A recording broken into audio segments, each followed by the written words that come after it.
Hi, Aniki Nippon. Um, I just wanted to respond to your video. Well, for the most part, I didn't really agree with you on what you had to say about Alex Jones. You threw him with the arena of outrageous theories, and I'd have to say that if you really even listened to Alex Jones, at the very least, you'd come away with some kind of skepticism of what mainline history comes up with. I mean, you talked about him being with the same people that denied the moon landing. I mean, really, first of all, I don't give a shit about the moon landing. And second of all, neither does he. So the main fact that you just made some blatant generality that throws him in with crazy people is not reflective on who he is and what he talks about and what he's about. And as far as 9/11 is concerned, he he has a belief that in history there have been what he goes along with. It's called what he really thinks 9/11 was called a false flag operation. You can look up the definition for yourself in a dictionary, false flag operation, or you can Google it or something. But what a false flag operation is it's kind of like well, there's a couple examples. Hitler committed a false flag operation and to start a war with Poland. I don't know the name of the operation, but he grabbed some Jews and some dissenters, put them up in front of a radio station, and shot them outside. Dressed them up as soldiers of Polish soldiers. Shot them outside of a radio station, and immediately in the media, they said Poland tried to attack the Third Reich, and that gave fuel for Hitler to go to war with the world. That was one example. I mean, I don't know all World War II or whatever, but that was one actual false flag incident that came out after World War II was over. It was exposed through a commission, I don't know, some kind of congressional commission, investigative, whatever.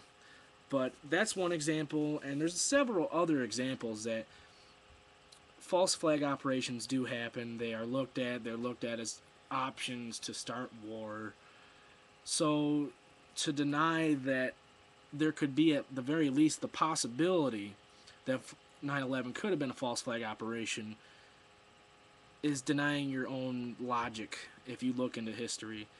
And as far as the wheels of war turning, it creates money, and people that create billions of dollars that are worth people that are billionaires that profit from war, whether you believe it or not, when a war happens, there are contracts and people make money.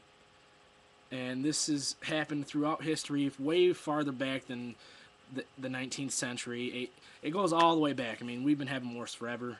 And when you got the money factor, the business factor in the sense of that, you have to immediately question the morals of the people that are involved with the money making and the money making parts of these events. Because to me, anybody that's willing to make money off of death is immoral. And there were companies in World War II, and even now in Iraq, there are defense contracts. There's always money at the table that people make money off of other people dying and killing each other. So, at the very least, you could look up, historical facts about operations where it's declassified operations, where they were false flag operations, whether it be Operation Ajax, Operation Gladio, or the Gulf of Tonkin operation. That was a false flag. It got us into Vietnam War. Um, there's these people are they're generally sloppy about how they do things. I mean, they always there's always a crime scene of what happens, and if you take a look at the crime scene and you've had any kind of logic, you can add up the parts and come to a conclusion whether it's more likely that it was an attack from some terrorists or it was likely an operation and they just used it as a fuel to go to war with. And it was interesting that when we take the example of 9/11, you have the terrorists that were the usual suspects, and what happened? Has there been one? Has there been anybody out of that list that has been brought charges to? Has anybody been to court? Has anybody been under trial? No. Not one person. Not one. Has Osama bin Laden ever been caught? No. And the majority of them were from Saudi Arabia, and none of them were from Iraq. But at the same, in this, and right after that, we go to war with Iraq. I mean, come on, man. And I have a deep respect for the people that are willing to sacrifice their lives in the military to protect their country. But we have a policy of interventionism. We don't have a military for national defense. We have a military for imperialism, where we hop into other countries and create bases that never go away. We are in 170, maybe less than that, about 100 and, I think 160 something countries. We have I don't know if they're called bases, but we have a setup in every country, whatever you call it. We have some kind of structural base in like 160 different countries. So, I mean, when you add it up, there's always money to be created, and there's people out there that have the ideals that there's no value on human life.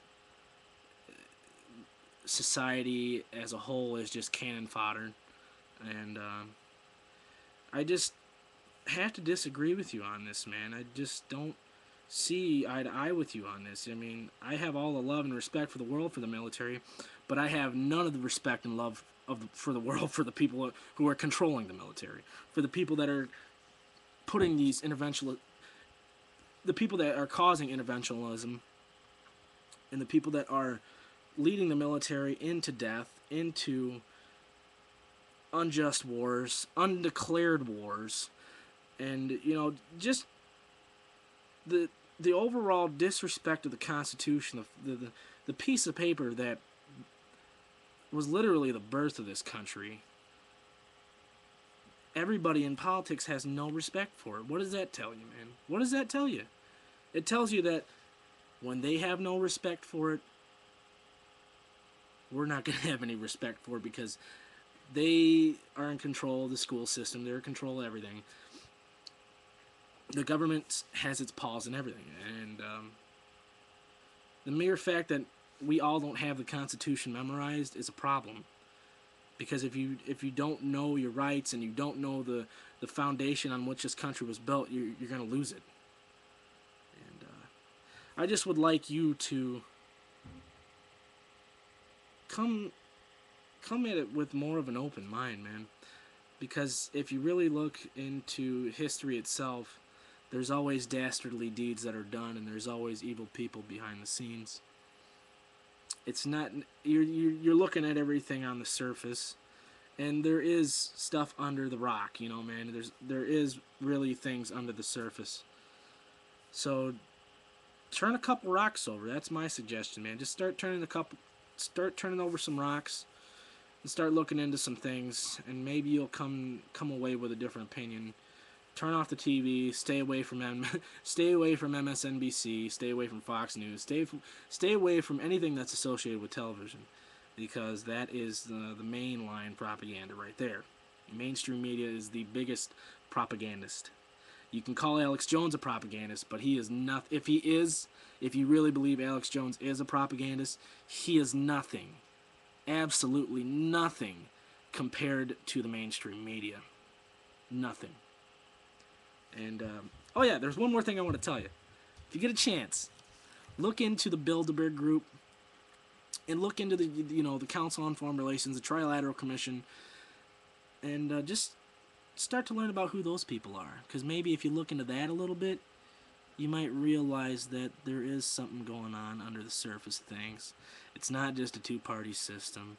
There's people that are more powerful than the president, and they do a lot of things behind the scenes. And you can think of me as a crazy conspiracy theorist or whatever, but no doubt there's always been classes in society, lower, middle, high, and elite class. There's always been an elite class. There's always